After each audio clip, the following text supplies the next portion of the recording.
l'a vu à la Maison-Blanche, son livre se vend comme des petits pains. On va le voir en Inde ou en Chine, sûrement, où son ouvrage va être traduit. Des prix Nobel l'ont d'ores et déjà qualifié de Darwin de l'économie. La gauche américaine l'encense, elle en a même fait sa coqueluche. Thomas Piketty est-il devenu le nouveau Marx de la mondialisation? Et au fait, que dit son livre? Thomas Piketty est le grand témoin de votre 64 minutes. Bonsoir à vous. Bonsoir. Bienvenue sur TV5 Monde. Vous êtes donc l'auteur de ce livre, Le Capital au XXIe siècle. C'est aux éditions du Seuil. Votre livre est consacré, Thomas Piketty, à la montée des inégalités partout dans le monde. Il fait 970 pages. Il s'est vendu 600 000 exemplaires de votre livre. Comment expliquez-vous un tel succès planétaire ? Moi, j'ai essayé d'écrire un livre lisible. Donc, c'est une histoire de l'argent, c'est une histoire des revenus, des patrimoines dans plus de 20 pays sur 2 siècles. Et surtout, je voudrais dire, c'est une histoire qui n'est pas technique, qui met en jeu des mécanismes non seulement économiques, mais politiques, sociaux, culturels. J'essaye de montrer comment les représentations des inégalités dans la littérature, dans le conflit politique, ont une incidence sur cette dynamique. Et ce sont des questions qui sont trop importantes pour être laissées simplement aux économistes, et j'essaye vraiment dans ce livre de mettre une très grande base de données historiques sur les revenus et les patrimoines à la disposition de tout le monde, avec des conclusions pour l'avenir avec lesquelles on peut être en désaccord. Moi, je suis meilleur pour analyser le passé que l'avenir, donc ça me dérange pas qu'il puisse y avoir des désaccords sur les interprétations. On est en sciences sociales, on n'est pas une science exacte, mais au moins ça permet à chacun d'accéder à beaucoup d'informations et de se faire une meilleure idée pour lui-même, pour l'avenir, et c'est ça l'objectif de ce livre. Alors les États-Unis sont en principe un pays qui est moins sensible, moins réceptif à cette question des inégalités. Pourtant, on a le sentiment qu'il rencontre, votre livre, plus de succès outre-Atlantique qu'en France même, notamment chez les socialistes. Ça vous surprend ?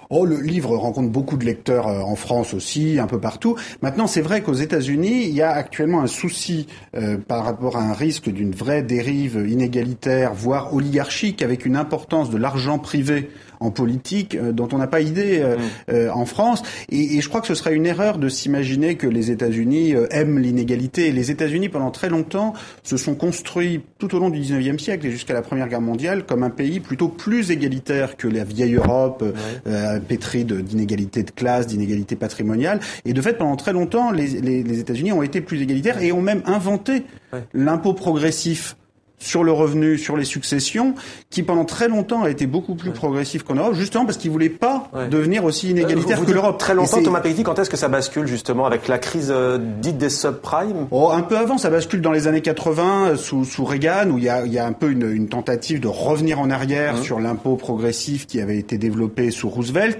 Mais vous savez, toutes ces histoires ont une mémoire, c'est-à-dire que ces questions d'inégalité ou ces crises de dette publique qu'on a aujourd'hui à affronter, elles n'ont pas commencé il y a 10 ans. Il y a déjà eu des crises inégalitaires dans le passé, il y a déjà eu des crises de la dette publique encore plus importantes que celles qu'on a aujourd'hui.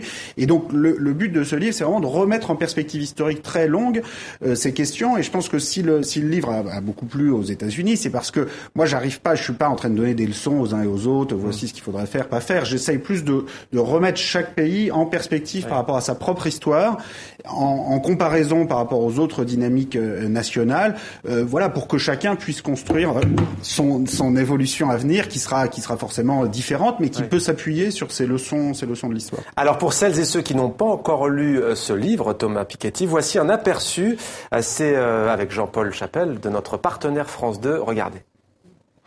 Un bien immobilier, de l'or ou de l'argent accumulé, des actions en bourse, tout ce que les Français possèdent, c'est le patrimoine. Un capital de 12 000 milliards d'euros au total, l'équivalent de 6 fois la dette publique. Dans un ouvrage de 900 pages qui balaye 3 siècles d'histoire et plus de 20 pays, cet économiste de gauche a étudié pendant 15 ans et voici ce qu'il a découvert. Ce qui est très frappant, c'est de constater dans les classements de fortune faits par Forbes que les patrimoines hérités progressent en fait aussi vite que les patrimoines entrepreneuriaux. Donc on a le cas très très très clair de Liliane Bettencourt, dont le patrimoine passe de 2 milliards d'euros à 25 milliards en 20 ans, exactement pareil que le patrimoine de Bill Gates depuis qu'il a pris sa retraite, qui est passé de 4 à 50 milliards.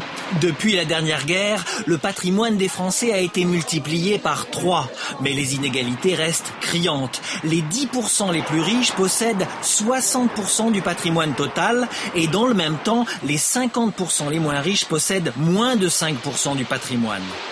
Pour réduire ces inégalités, l'économiste propose un impôt mondial sur le patrimoine, 5 à 10% au-delà d'1 milliard d'euros. Problème, selon les économistes libéraux, cela découragerait de faire fortune, y compris les entrepreneurs. Trop d'impôts tue l'impôt parce qu'on tue Bill Gates et les entrepreneurs. Pourquoi ?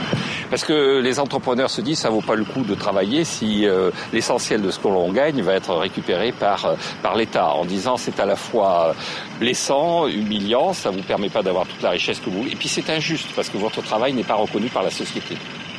Utopique, cet impôt mondial, sans doute. Mais l'économiste rappelle que l'impôt sur le revenu, si banal aujourd'hui, était inimaginable au XIXe siècle.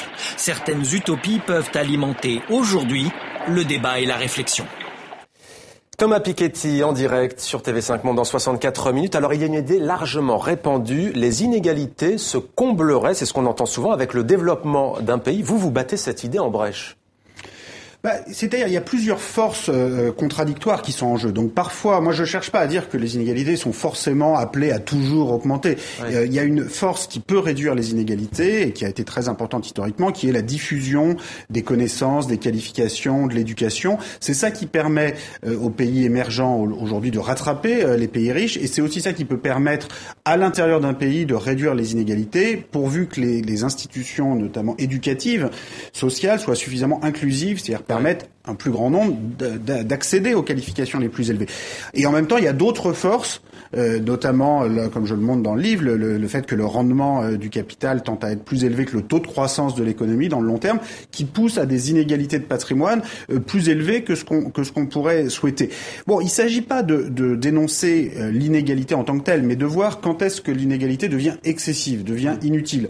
Donc là, j'entendais, oui, si Bill Gates ne passe pas de 4 à 50 milliards d'euros, alors il va se dire que ça vaut pas la peine de travailler, il va se sentir humilié. Bon, il faut pas exagérer. S'il était passé seulement de 4 à 10, peut-être qu'il aurait quand même travaillé. Vous savez, quand les gens font des inventions, invente Windows ou invente... Bon, le père de Liliane Bettencourt, c'était un entrepreneur quand il a créé L'Oréal. Simplement, c'était en 1909, et donc c'était il y a longtemps. Et la progression... Si vous voulez, au moment de l'innovation initiale, Bill Gates, il s'est pas dit « Ah mince, si je ramasse pas 50 milliards, je vais rien faire. Oui. » Quand vous commencez, vous êtes déjà très content de pouvoir accumuler quelques dizaines, quelques centaines de millions. Donc cette idée qu'on va tuer l'innovation si on peut pas posséder l'équivalent du PIB... Vous vous rendez compte, on a l'équivalent du PIB de toute l'Égypte, ou de pays très considérables, qui va être possédé par une personne. Il y a un moment, l'inégalité devient juste excessive. Et pourtant, en Égypte, il y a bien des gens qui travaillent, des ouvriers. Vous dites l'importance du revenu du travail tend à s'affaiblir face au revenu du capital et du patrimoine. Pourquoi ? Comment ça peut se faire ? Alors, d'abord, c'est pas quelque chose qui est inévitable, mais c'est vrai que dans des économies en faible croissance, et en particulier avec une faible croissance démographique, assez naturellement, les patrimoines accumulés dans le passé prennent une plus grande importance relativement à une année de PIB, une année de revenu national. C'est pas en soi, il y a rien de mal dans le fait d'accumuler beaucoup de capital. C'est plutôt mieux que d'avoir uniquement des dettes publiques, des dettes privées.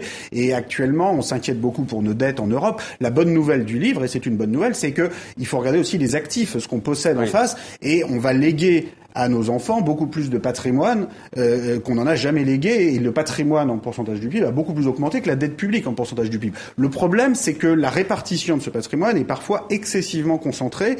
Concrètement, la moitié de la population ne possède presque pas de patrimoine, les 40% suivants ne possèdent pas grand-chose, 20-30%, et on a 60% pour les 10% les plus hauts. Donc le but, c'est pas de détruire le patrimoine, de diminuer la quantité de patrimoine, mais de permettre à un plus grand nombre, par des institutions plus inclusives, d'y accéder.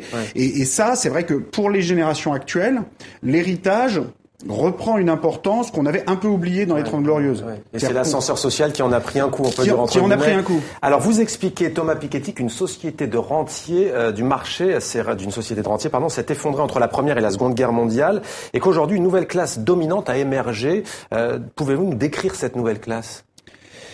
Si vous voulez, dans les 30 Glorieuses, c'est vrai qu'on a la conjonction de plusieurs phénomènes tout à fait exceptionnels. D'abord, beaucoup de patrimoine a été détruit par les guerres, soit détruit physiquement, soit il y a eu très peu d'épargne, d'investissement entre 1914 et 1945. Le gros de l'épargne privée a servi à financer la guerre, et tout ça ensuite a été détruit. La dette publique a été détruite dans l'inflation, dans l'après-guerre. Donc il y a très peu à hériter dans les années 50-60 pour des raisons tragiques, et qu'on n'a absolument pas envie de répéter.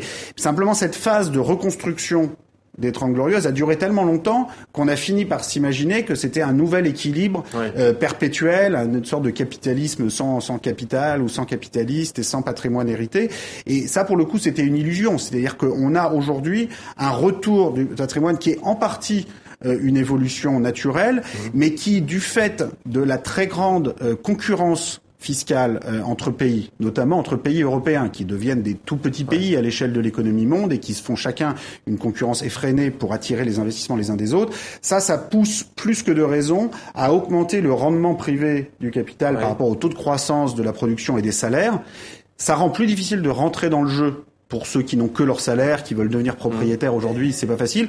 Et donc ça conduit à une inégalité patrimoniale plus forte que ce qu'on pourrait avoir. L'Europe vit depuis plusieurs années des politiques d'austérité, de rigueur drastique. François Hollande, le président français, le président du Conseil italien Matteo Renzi veulent relancer l'économie, veulent relancer la croissance. On a le sentiment que vos analyses ont un succès éditorial, mais que ces dirigeants-là ne sont pas prêts à appliquer concrètement ce que vous nous préconisez. Oui, enfin, vous savez, quand on écrit un livre, on se situe dans le long terme. Oui. C'est-à-dire qu'un livre, on l'écrit d'abord pour tous ceux qui lisent des livres. Et les responsables politiques en lisent pas toujours beaucoup. Et c'est pas je sais pas si c'est grave ou pas. Michel Sapin ne l'a pas encore lu, le ministre français des Finances, mais il va le lire. Oui, au moins il a l'honnêteté de le dire. Moi je me situe dans une perspective de contribution au débat intellectuel démocratique dans le long terme. Maintenant, sur l'Europe, je pense que ce dont on a vraiment besoin, c'est de davantage d'union politique de la zone euro. C'est-à-dire que une des bonnes nouvelles du livre, et qui, j'espère, va finir par passer, c'est que les fondamentaux économiques de l'Europe sont bien meilleurs que ce qu'on prétend parfois. Et le problème, ce sont nos institutions communes qui sont dysfonctionnelles. C'est-à-dire qu'une monnaie unique avec 18 systèmes fiscaux et sociaux en concurrence débridée les uns avec les autres, avec 18 taux d'intérêt de la dette publique sur lesquels les marchés peuvent spéculer, ça ne marche pas, ça ne marchera jamais. Donc moi, je plaide pour l'institution d'un parlement de la zone euro auquel on pourrait déléguer des impôts communs, par exemple sur les sociétés. Aujourd'hui, les multinationales paient moins d'impôts que les petites et moyennes entreprises. Ce n'est pas normal. Et j'espère que les années qui viennent vont être mises à contribution pour aller dans cette direction. Thomas Piketty, Le Capital au XXIe siècle, édition du Seuil. Merci beaucoup à vous, Thomas Piketty, d'avoir accepté de venir témoigner sur le plateau de 64 minutes sur TV5 Monde. Merci à vous. Merci.